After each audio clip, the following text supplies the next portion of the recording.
Tudo bom, gente? Cá estamos nós de volta para mais um vídeo do canal e a conversa de hoje é a respeito ainda de proteínas, como os dois vídeos passados, mas sobre um grupo específico de proteínas, que são as enzimas, que são proteínas catalíticas.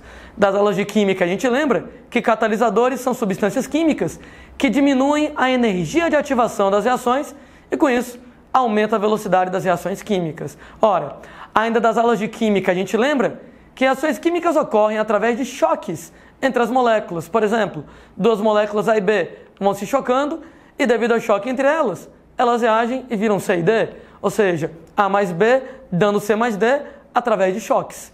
Eu lembro também que apenas choques com a determinada quantidade de energia conseguem promover as reações. Em química, a gente chama esses choques de choques efetivos, ou seja, A e B se chocam, mas não é qualquer choque que faz a reação química acontecer. Tem que ser um choque com determinada quantidade tal de energia, onde você vai fazer A e B reagir para virar C mais D. A energia de ativação é a energia que é necessária para você atingir, para que você faça ocorrer esses choques efetivos. Ou seja, eu tenho que dar uma certa quantidade de energia para os choques atingirem com a força adequada para que a reação química possa ocorrer. Muitas questões vão trabalhar com isso naqueles gráficos de termoquímica. Então tá aí, A mais B dando C mais D. A mais B, para que eles possam reagir, eu tenho que fornecer uma certa quantidade de energia de ativação, para que A e B sofram choques efetivos e que eles atinjam um determinado estado energético, que a reação química ocorra e C mais D sejam formados. Qual é o problema? É que moléculas orgânicas são muito estáveis. Elas exigem energia de ativação muito altas e demora muito tempo para atingir essas energias de ativação tão elevadas. O resultado é que reações orgânicas, de modo geral, elas são lentas. Daqui que A mais B atinge aquele estado lá em cima com energia de ativação, demora tempo pra caramba para poder formar C e D. Então reações orgânicas são lentas. Demora milhões de anos, talvez, para uma reação orgânica acontecer. E ninguém pode esperar milhões de anos para acontecer uma reação dentro do próprio corpo. Daí eu tenho que dar um jeito de acelerar a reação. E aí a enzima, ela faz isso. A mais B mais enzima, você vai pegar aquela reação que tinha uma energia de ativação lá em cima e as enzimas diminuem a energia de ativação. O resultado é que a energia de ativação ela vai ser B menor, ela então é atingida mais rapidamente e isso acelera a reação como um todo. Ou seja, enzimas diminuem a energia de ativação. Ora, como é que as enzimas trabalham? Enzimas elas são meio que ladras de grupos químicos. Elas promovem a transferência de grupos químicos, de radicais, de elétrons, roubam um grupo químico dali, coloca acolá, e quando você faz isso, você quebra a estabilidade das moléculas. E no que quebra a estabilidade, facilita as reações químicas de acontecer. Aliás, é outra maneira de eu falar das enzimas. Elas transformam uma reação difícil em várias reações fáceis. A mais B dando C mais D é uma reação difícil e, portanto, lenta. Agora, A mais B mais enzima dando complexo ativado é uma reação fácil e, portanto, rápido. E o complexo ativado dando C mais D mais enzima é outra reação fácil, é outra reação rápida. Ou seja, eu transformei uma reação difícil, uma reação lenta, em duas reações fáceis, em duas reações rápidas. Daí a reação como um todo acelera. Lembrando que o complexo ativado também pode ser chamado de complexo enzima-substrato. O que é isso? É um complexo químico onde o substrato, que é o reagente da reação enzimática, está ligado à enzima. É um estado intermediário no processo. Quando eu tenho um complexo ativado, complexo enzima-substrato, ele se quebra, originando C mais D mais enzima. Enzimas têm várias propriedades.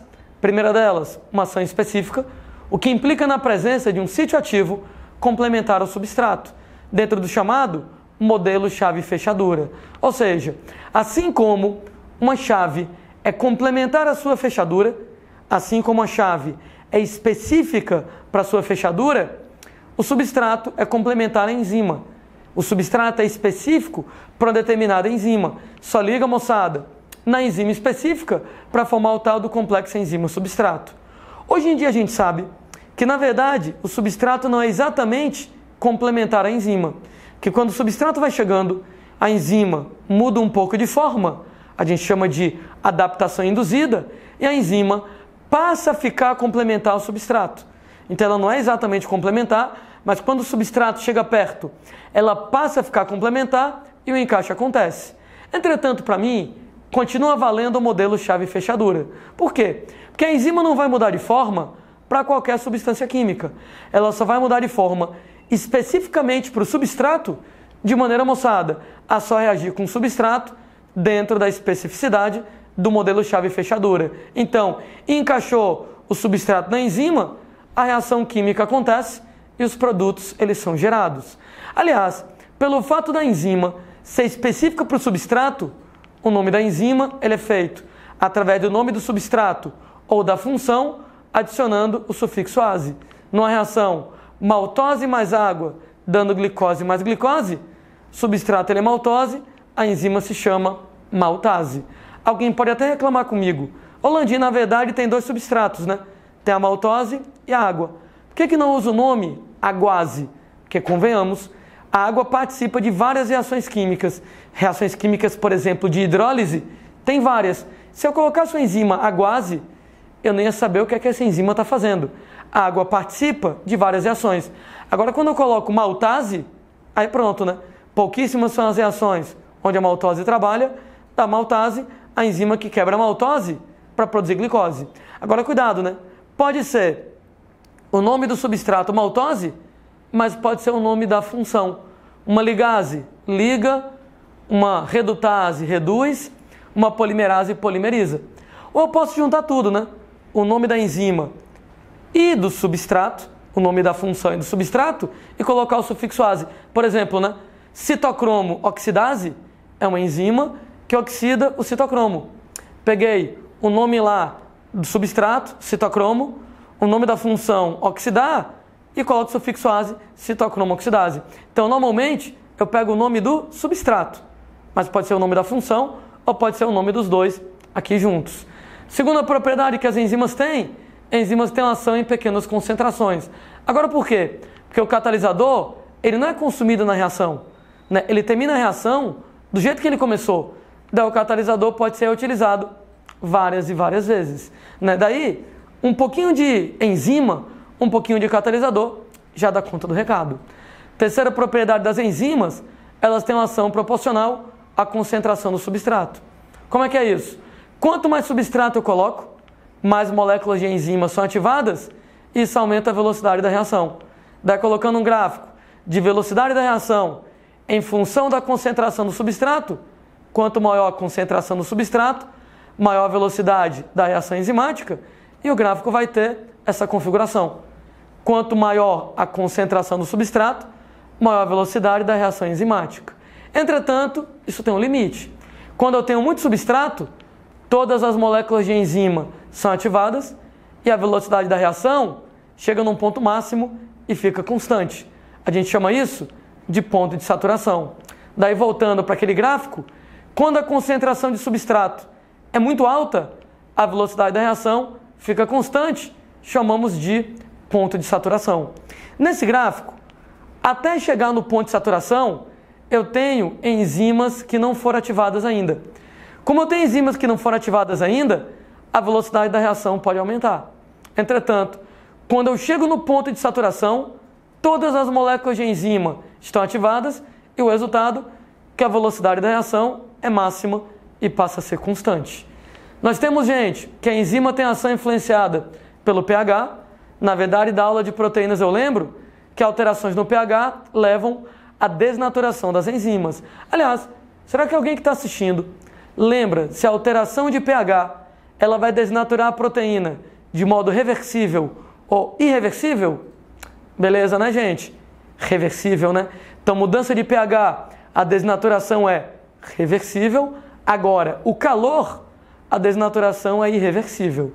De qualquer maneira, altere o pH, que você desnatura a proteína, desnatura a enzima. Daí, num gráfico de velocidade da reação enzimática em função do pH, o gráfico tem mais ou menos esse comportamento. Existe um pH ideal. Dentro do pH ideal, a velocidade da reação é máxima. Se você diminuir ou aumentar o pH, a enzima desnatura e a velocidade da reação diminui. É bom lembrar que a enzima desnatura de modo reversível, mas ela desnatura. Aqui, né, moçada, alguns exemplos de enzimas e os pHs ideais de funcionamento. As três principais enzimas do nosso tubo digestivo, pitialina da saliva, ela digere o amido e maltose, então ela é uma amilase, né? Substrato, amido, sufixo ase, então ela é amilase, e ela age em pH 7, ou seja, em pH neutro. Você pega a pepsina do suco gástrico, ela digere proteínas em peptídeos. Note que ela é uma protease, substrato proteína, sufixo ase, então pepsina é uma protease, e ela age em pH entre 1,8 e 2,0, um pH ácido, graças ao ácido clorídrico que a gente tem lá no estômago. Você tem lá a tripsina do suco pancreático. É bom lembrar que ela é produzida no suco pancreático, mas ela age no duodeno. O duodeno é a primeira região lá do intestino, né? Papel da tripsina, digerir proteínas em peptídeos, então ela também é uma protease, substrato proteína, sufixo ase, ela é uma protease, e ela age em pH entre 7,8 e 8,2. Esse pH é um pH básico devido à presença de bicarbonato de sódio fabricado pelo próprio suco pancreático.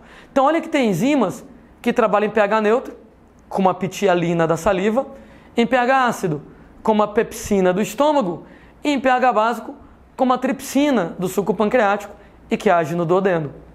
Quinta propriedade da ação enzimática: enzimas têm uma ação influenciada pela temperatura. Na verdade, eu aproveito para lembrar de química novamente. Quanto maior a temperatura de um sistema, maior a velocidade das reações químicas. Então isso aí, moçada, é química. Não sei se alguém lembra das aulas de química, que em média, a cada 10 graus Celsius que a temperatura da reação aumenta, a velocidade da reação multiplica por 2. Então isso vale para reações químicas de modo geral. Entretanto, na reação enzimática, se aumentar demais a temperatura, desnatura as enzimas e diminui a velocidade das reações enzimáticas. Lembrando que a desnaturação pelo calor, agora ela é irreversível, né? Então uma enzima desnaturada, né, pelo calor, ela não vai voltar ao normal. Tá o gráfico, né, moçada? Velocidade da ação enzimática em função da temperatura, sendo que quanto maior a temperatura, maior a velocidade das reações, só até um ponto. Quando chega num determinado ponto, que a temperatura está muito alta, você tem a desnaturação, e com isso, gente, a partir de então, a velocidade da reação, ela começa a diminuir.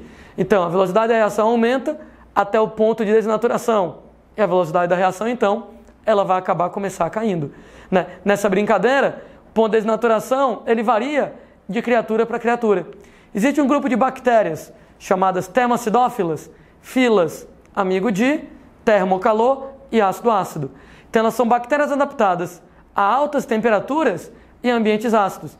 Elas vivem nas proximidades de vulcões submarinos. Então no fundo do oceano, às vezes eu tenho vulcões no fundo do mar, e esses vulcões liberam gases ácidos, de maneira que a bactéria tem que estar adaptada a ambientes ácidos e de temperatura muito elevada. Dá o nome termoacidófila, amiga de ambientes ácidos e de ambientes quentes. Nessas bactérias, o ponto de desnaturação é superior a 90 graus. Inclusive, essas bactérias foram descobertas de maneira relativamente recente, tem uns 40 anos mais ou menos, né? Tanto é que, antes da década de 70, havia uma espécie de dogma na biologia que dizia que não há vida acima de 50 graus. A galera imaginava que acima de 50 graus Celsius, nenhuma criatura iria sobreviver, porque as enzimas iriam desnaturar.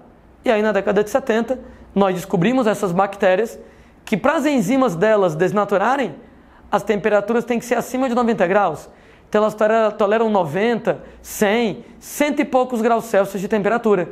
Então, existem criaturas vivas, bactérias, que toleram temperaturas altíssimas, né? Para as enzimas delas desnaturarem, só temperaturas acima de 90 graus. Agora, para nós humanos, com a temperatura corporal normal entre 36 e 37,3 graus Celsius, passou de 41 graus, as enzimas desnaturam, né? Então, as enzimas desnaturam na gente, a temperatura de 40, 41, por aí, as enzimas estão desnaturando. O que me faz lembrar, inevitavelmente, da febre. Gente, febre é benéfica ou ela é prejudicial? Resposta: depende da febre. Gente, se a febre for baixa, ela é benéfica.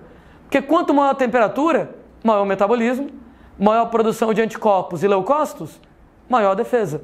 Daí, a febre, ela é produzida de propósito em você. Existem substâncias químicas chamadas de prostaglandinas que elas vão induzir em você o aumento de temperatura. Ao invés de 37, fica 38, 38 e uns quebrados, no que aumenta a temperatura, aumenta a velocidade das reações químicas, aumenta o metabolismo, eu produzo mais glóbulos brancos, mais proteínas de defesa e a defesa melhora. Entretanto, gente, algumas bactérias sacanas, elas liberam toxinas e fazem a temperatura subir além de 38, 38,5.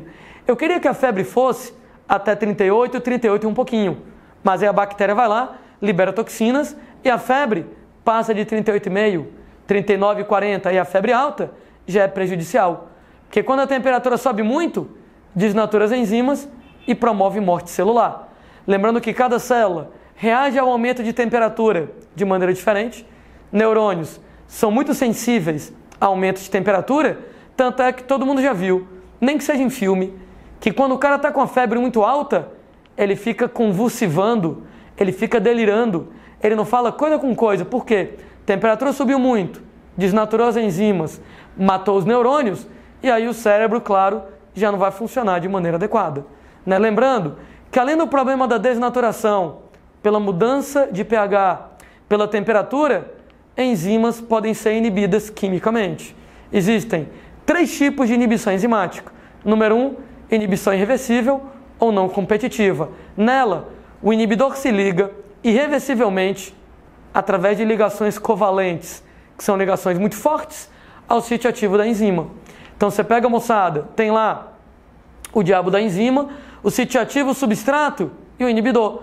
Basicamente, o inibidor se liga irreversivelmente no sítio ativo, ele funciona como uma espécie de entupidor molecular, e no que ele entope o sítio ativo, impede a ligação do substrato. Irreversível, quer dizer que não tenho como desfazer isso aí, não tenho como tirar o inibidor de lá para o substrato poder se encaixar. Então a ligação do inibidor com o substrato, nesse caso, é uma ligação covalente, muito forte e irreversível. Só que existe um tipo de inibição enzimática chamada competitiva ou reversível. Nesse caso, o inibidor é semelhante ao substrato e compete com o substrato pelo sítio ativo da enzima. Aí, moçada, você tem inibidor, você tem um substrato e olha como eles são parecidos.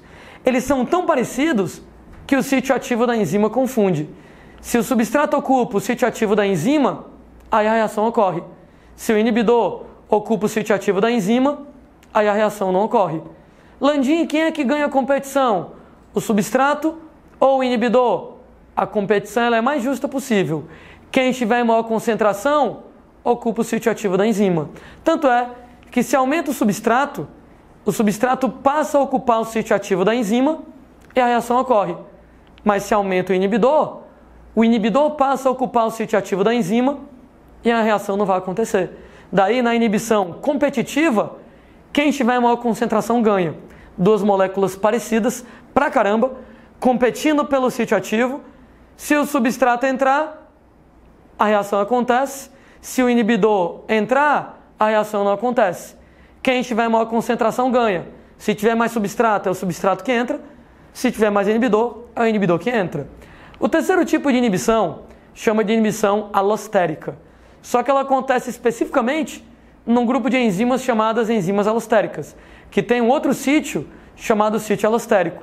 Da inibidor não se liga ao sítio ativo da enzima, se liga a um sítio alostérico. Sítio alostérico ele é específico para ligação de um inibidor ou de um ativador. Daí, olha que no caso da enzima alostérica, nós temos que a enzima tem 2 sítios. O sítio ativo é para o substrato e o sítio alostérico é exatamente para o inibidor. Toda vez que o inibidor entra no sítio alostérico, isso vai promover uma alteração no sítio ativo. No que altera o sítio ativo alterado vai ter uma menor atividade pelo substrato e com isso o substrato não encaixa direito e com isso diminui a velocidade da reação. Então olha o que acontece quando o inibidor liga no sítio alostérico, não é no sítio ativo. Isso muda a forma do sítio ativo. No que muda a forma do sítio ativo, o substrato já não encaixa tão bem. No que ele não encaixa tão bem, o resultado é que a velocidade da reação vai acabar diminuindo. Que tal repetir o que eu acabei de comentar? Então a inibição enzimática pode ser de 3 tipos. Na irreversível, o inibidor liga no sítio ativo irreversivelmente. Na competitiva, o inibidor liga no sítio ativo reversivelmente. E na alostérica, o inibidor não liga no sítio ativo, ele liga em outro sítio, que não é o sítio ativo, que não é o sítio onde liga a enzima. É um sítio alostérico próprio para o inibidor. Eu lembro que uma proenzima, ou zimogênio, é uma enzima inativa. O nosso exemplo preferido é o pepsinogênio do suco gástrico. Ele é uma proenzima, ele é inativo. Enquanto você não tiver alimento no estômago, o pepsinogênio está desligado. O que é ótimo, né? Para evitar que o pepsinogênio acabe digerindo a própria parede do estômago. Entretanto, toda vez que eu tiver alimento no estômago, eu libero HCl. No que eu libero HCl, pepsinogênio vira pepsina, ele vira enzima ativa. Percebam bem que, se não tem alimento no estômago, o pepsinogênio não funciona. Para evitar que ele digira a parede do estômago, somente quando chega o alimento, é que eu libero HCl, o HCl transforma o pepsinogênio em pepsina, e a pepsina ativa vai então digerir o alimento. Só vou ter pepsina ativa quando tiver comida. Se não tiver comida, pepsinogênio está desligado, para não digerir a parede do estômago. Quando tem comida, pepsina ativa para digerir o alimento. Existem enzimas chamadas enzimas conjugadas, holoenzimas, que estão associados a um grupo prostético. Para quem não lembra da aula de proteínas, um grupo prostético é a parte não proteica de uma determinada proteína. É uma parte que não é feita de aminoácidos. Daí, uma holoenzima tem dois componentes, uma apoenzima e uma coenzima. A apoenzima é a parte proteica, ela é feita de aminoácidos, e a coenzima é o grupo prostético, que não é feito de aminoácidos, é uma parte não proteica. Se a coenzima for inorgânica, ela é chamada de cofator. Se a coenzima for orgânico, o nome dela é vitamina. As famosas vitaminas são coenzimas. Elas ajudam as enzimas a trabalhar. Mas vitaminas é o assunto do próximo vídeo. Apenas dá uma olhada numa questão a respeito lá desse assunto, né? Questão da prova do Enem. Determinadas etapas de obtenção desses produtos empregam catalisadores químicos tradicionais que têm sido, na medida do possível, substituídos por enzimas. Em processos industriais, uma das vantagens de substituírem catalisadores químicos tradicionais por enzimas decorre do fato de as enzimas serem, item A, consumidas durante o processo. Falso, né, gente? Enzimas são catalisadores e o catalisador não é consumido durante a reação. Letra B, compostos orgânicos e biodegradáveis. Se a enzima é orgânico, ela é biodegradável, o que acaba sendo uma vantagem bem interessante. Catalisadores químicos, se não forem biodegradáveis, podem causar algum impacto ambiental negativo. Enzimas são mais bacanas. Olha que o item C, inespecífica? Não, né? A enzima tem um sítio ativo, ela é específica para o substrato. Na letra D, estáveis em variações de temperatura? Não, né? Se você aumenta demais a temperatura, a enzima desnatura e não funciona mais. E no item E, substrato não, né? Enzima é enzima, substrato é substrato. Substrato é o reagente da reação. Enzima é o catalisador. Então eu confirmo o gabarito letra B. E moçada, até o próximo vídeo. Valeu demais!